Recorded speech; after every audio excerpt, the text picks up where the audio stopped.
Join us in our conversations around consciousness, connection, spiritual growing pains, and psychedelic therapy.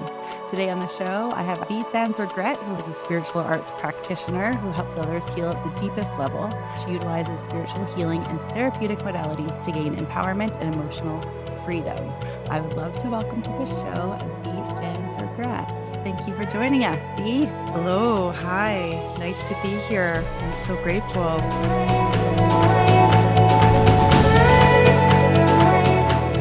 Humans would refer to these souls as like ghosts. In my soul family, we refer to them as lost souls. So I was interacting with ghosts and encouraging them to be my friends. And when I was 8 years old, I did take my maternal grandfather to court for sexual abuse. And I wasn't the only one in my family who it was happening to, or in other communities that he had lived in. I found out later in life that there were other victims of his. But I was the only one that I took him to court when I was 8 years old. 8 years And old. Good for you for standing up for yourself. well, I felt at the time that I didn't have much choice. Like, I remember when my mother asked me if it was happening. And I actually remember in my little 8-year-old body, in my little 8-year-old brain, a voice coming to me that was very old and wise and saying, "You have to tell the truth. If you don't tell them now, nothing will change." And as we will sort of explore later in the Akashic Records, even though we have a sort of destiny, we have a mission here to fulfill on Earth. Everybody has a purpose. Earth has free will. Yeah. Yeah. So there really was, I felt in this moment, the power of choice. That it's this sort of choose your own adventure, and that I was changing my life by making this choice. I now know that the voice that I heard was the voice of my spirit guides. I did not know that at the time. I would be shocked if you did. I I was I didn't know this until I was starting my spiritual training, but I was born awake. So I had many what people would call imaginary friends Yeah. when I was a child. Yeah. I know now that they were not people I made up in my imagination, that I was channeling souls, that I was practicing mediumship, and I was channeling when I was young. The average amount of guides that somebody has? Because I know during our session, I think you said that I had 4, and that was a lot, and you were kind of surprised how many I had. Well, the And average number that I find that people have is around 3, oh, but technically, people can have between 1 and 6 guides. oh, okay, interesting. And Interesting that spirit there's like guides. a max, like, or that they don't kinda maybe some come and go, or because I don't actually know. I'm not, Yeah, no, spirit guides but are not with you forever. They swap up every time you kind of level up. So if there's like a change in your life, a mhm, transition, or something starts to come up that's problematic, a relationship, something like that, you may get a new guide, or a guide may swap out.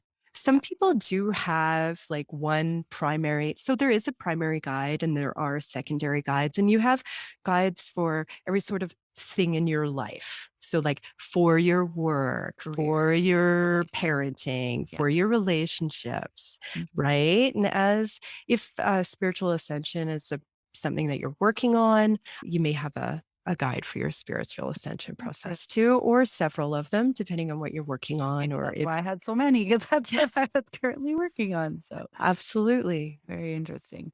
And just to dive in a little bit about Akashic record reading, and I know this will probably be a bit of a theme throughout the episode, but I was just so fascinated by it. I've been hearing about it for a long time, and I also come from First Nations background as well, and so I know there's a lot of trauma in my family lineage, and I really wanted to work through some of that. And that's initially what I didn't tell you that when I came to see you. I just kind of sat down, and that's how it works. And we didn't really get to too much of that side of my family, I don't think, but that was the initial reason for my self-discovery and wanting to clear some old wounds. So when you're reading someone's Akashic records, what does it look like or sound like to you? So this will get into some of the gifts that you're talking about before. Yeah. It is not, there isn't a particular way.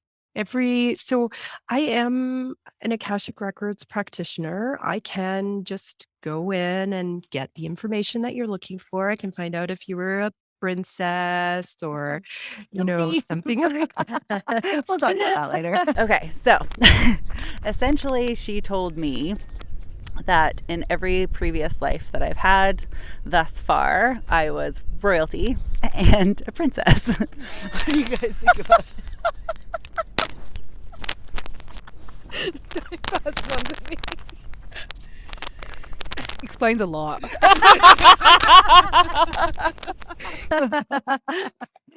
But my specialty is that I'm a healer. I find it hard to just go in and get the information. I see the So what does information. it look like? Like, that's kind of what I'm curious about. Like, what does it Right. look to So you? Because you can relay the information to us in like human terms, but what does it look like in clairsentience, clairvoyance, clairaudience, however? not every practitioner is going to have the same experience. It depends on your spiritual gifts. Yeah. So I am clairvoyant, which means I do have sight. I'm also clairsentient, which means that, well, number one, I'm an empath, so I can feel other people's feelings, but also it means that I get information as feelings. Mm. So when I go into your Mhm. Akashic records, I'm going to see something, Yeah. and then I'm also going to get the energy of it, the feeling. Yeah. So in a reading with me, you might see me be like, ooh, okay, Yeah. or be sort of like absorbed. I had a lot of different reactions from you, especially when we were supposed to sign off and you had a new person coming in. You found one little nook and cranny of something pretty nefarious and you're like, "Oh my." And your face just went and I had goosebumps everywhere when that happened, and I was like, "Oh, Jesus, what did she find?" It wasn't good, actually. It was a witch. It was a witch. I Not a good didn't one. mean to hold Like, you in it suspense, no, it but was great. yes, It took about 4 seconds, but to me, it was an eternity, and I was like, "Oh god, what is happening?" But it was so interesting. I was so intrigued as to how, but we didn't have time to chat about that, so I'm so grateful to have you on the podcast and actually get to know your process. I am a psychic healer as well, and I'm a soul healer. So I will just clear the energy. However, if you do want to know more, and a lot of people do want to know, okay, what is the circumstances? And sometimes I need to know more because I need to know what exactly it is that we're healing here. Like, yes, I see, but I see that this is a bigger story, a bigger image. There's something else going on here. So I'll press for more information. When I do that, I often get more images than just the first primary image. More feelings will come. I'll use the clear cognizance then to absorb more information and more information. So we can get as much information as we need. Yeah. In fact, sometimes if I'm asking like a question, we might get several lifetimes. So I'm like, whoa, whoa, whoa, All slow at down. once, then it does One at a kind of time. like Sometimes that in itself can take quite a bit of time to get the information. Now, we don't, like I said before, we don't always need the information. Maybe those flashes are fine because we're just clearing, mm, right? So it's like, okay, I got 50 lifetimes here. We're just going to clear them all. We don't need that, right? yeah. Sometimes we do need the information because it's related to a real life problem that you're having in the present, and we need to absorb the information because it isn't just the lifetime that we're clearing or the energy that of that lifetime that we're clearing. We have to go in and find out, like, what is the belief system? What are the thought processes? Yeah. Right? Life thought processes or like the previous? Well, Both. both. Yeah. People often think that they're just having like a problem right now. Yeah. When I go into the Akashic records, I find out like, no, you've had this problem 25 times Yeah. and it's been in, this many lives. It's not just happening right now. It's happened throughout time. When I saw my own Akashic records, Yeah, I was gonna ask you that too. What does that look like? I seriously laughed and cried at the same time because it's just this like giant circle. I'm like, really? Have I just had the same problems and done the Like, same? Well, even though we've been here for a long time. Many souls, and especially light workers, have been here since the beginning. You'd think like, well, I should have been working on this the whole time. Number one, like the density of the earth, the vibrations of the earth were very low. The other thing is like the circumstances are different. This is the first life that many of us have had like choice. This is the first life that many of us have dated. Oh, really? Think of Oh, yeah, I that, guess we got married when we were, like, 10 and had babies essentially way back then, but right? yeah, yeah, totally. I Most never thought about it marriages like that, were yeah. arranged. Yeah, yeah, and that as well, yeah. It's very rare for people to have married for love. Yes, yeah, right, yeah. Okay, so this is the first lifetime, even though we've been done this hundreds of times, this is the first lifetime that we've had some of the most basic stuff and room to heal, that we've been focused on who am I? What do I want to do? What's the Mm. purpose of life? You think Yes, this has been rather going than on for hundreds of grow years? No, corn. it's like, yeah, how do I get shelter? Yeah. How do I grow food? Survival mode essentially is what Yeah. we've been living in, and now because of Yes. technology, we're actually allowed we have the opportunities to kinda sit and ponder more, which is interesting 'cause there's the conundrum with technology, so beneficial for it to have allowed us to do that, but I feel like there's obviously the other drawbacks, but we're coming to that pendulum swing, where we're finding the balance of utilizing it for good rather than having it take away all of our energy and focus.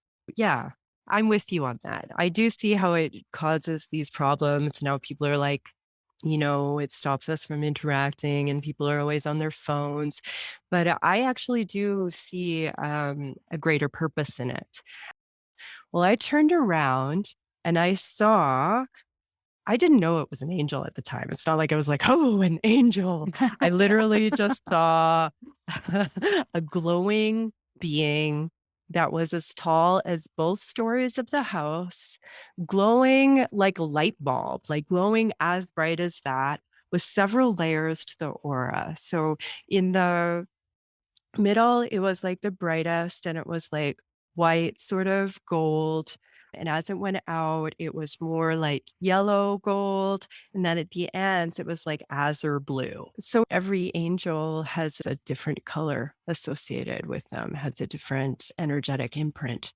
So that's just what I was seeing.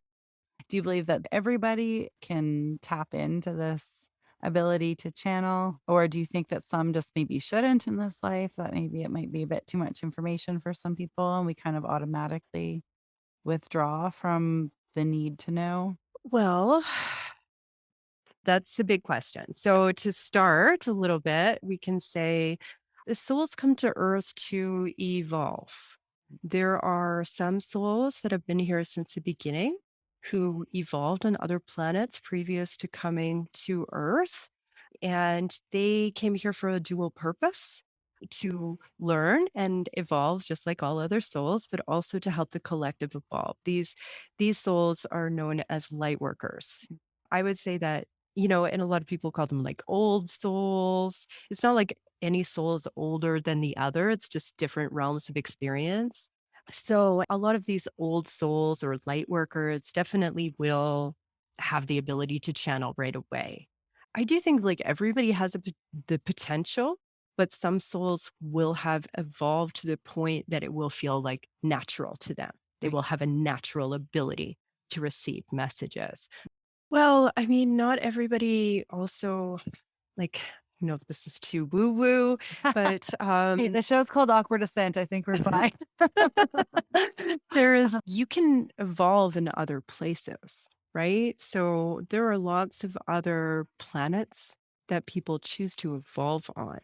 So even if we were all made at the same time, it doesn't mean that we're in the same space. There are planets that you can evolve on that's just like your fluff of air, like going off on like la la la la la Floating la in la. the ethers. Yes. Yeah, that's not gonna be the same. I mean, even though you're learning stuff, Yeah. it's different stuff than if you're coming to Earth. Like I joke Hard. that I joke that the Earth It's is not for the hard. faint of heart, that it's like straight up thug life down here. All right? This is a cheese at yo. It's hard. Right? So Earth has some really kind of intense things. Even like intimate Yeah, I connection. was just gonna say love. Yeah, that shit's hard. Yes, it's pretty like low dimensional love. And Yeah, I was going to make the joke of like sex on earth. It's pretty like primal. yeah, The intimate connection on other earths is not the same. another We're vibe. like watching the Animal Channel here. Yeah. You know what I mean? I like it. I'm okay with it. The experience on earth is like intense. Oftentimes, so we were talking about the Akashic Records. People make their own soul contracts. They make their own decisions. Like there are guardians of the earth, but there is no God who is punishing you or rewarding you. All of that is coming from the story that you've created, the soul contracts that you've created of what you wanted to experience here while you've been on earth. What you needed to evolve. Maybe. Well, part of the work that I do is to help people with their soul contracts. I mean, there's some stuff though that even an Akashic Records practitioner can't mess with because it's something that you said Yeah, that right. you wanted to And you accomplish, can't but clear, so you gotta no matter what you self, feel, do it your fucking self. Yeah, that's funny. I can see that. right? Interesting. So Yeah. it's one of the primary things that you wanted to accomplish while you were on Earth. So Earth is it's an intense experience. It's all Delicate. encompassing. Very Yes.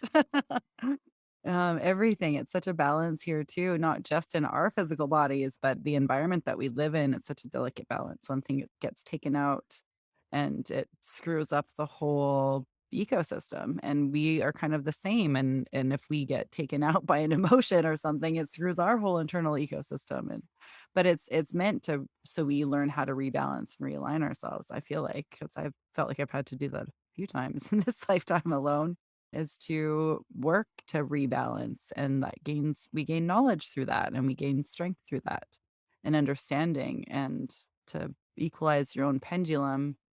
To me, I just feel stronger afterwards if I can bring Well, myself yeah. into balance. I mean, we evolve fast here because of the quality of the experience. Because I'm so fascinated. I'm loving everything we're talking about so much. There's just something that hits different when I started coming into some of this knowledge and awareness that I like it just everything just made so much more sense to me afterwards, nothing was shocking and no matter what I hear, it kind of just felt like, oh yeah. Yeah, that makes sense. And I don't know, there was just a very deep resonance for it. And so thank you for answering a lot of my questions because I'm so curious to learn more about all of this. And yeah, just we're on a great path right now. And I'm so grateful for light workers like yourself to come out and to be able to break some things down for us normies who don't know about these things and and really make it easy to absorb and understand. And also for clearing some of my weird shit. I would definitely say that you are not a normie. Definitely a light worker, and probably anyone listening to the show is probably not a normie either. Light workers are just souls that have been here since the beginning, who have a dual purpose of helping not only to evolve, but helping the collective evolve as well. And so make no mistake that light workers are not just healers, they're also actors, Right. they're performers, musicians, Musicians, yeah, teachers, yeah. physicians, um, Emotion, enlighten. Right. right? Like you True. can be a light worker and hold space in any profession. It just means that you're here not only for yourself, but to hold space for the collective and help the collective evolve. Well, I love that definition of light worker. That puts a lot of pressure off of because, like, oh, you have to heal. It's like that seems like I don't think I could do that. But if you're just here to hold space and evolve, I mean, well, shit. Thank you again so much for sharing your light with the world and all the healing that you do. And thank you to everyone else for joining us. And if you are on YouTube, please subscribe and hit the bell if you want to be notified about upcoming videos. And if you're on Spotify or Apple, please rate, leave a review. And I love that. And connect with me and comment. And where can people find you, V? Where can you be located on the interwebs? Well, you can email me at starlightholistichealing@outlook.com. I also have a Facebook page. Once you message me, I can send you my website. Perfect. I can also link to all that below, but I just thought I would give you an opportunity to just spread out all of your contact here, and that way people can just find it, but it will all be below as well. All right, everyone. Thanks. See you next time.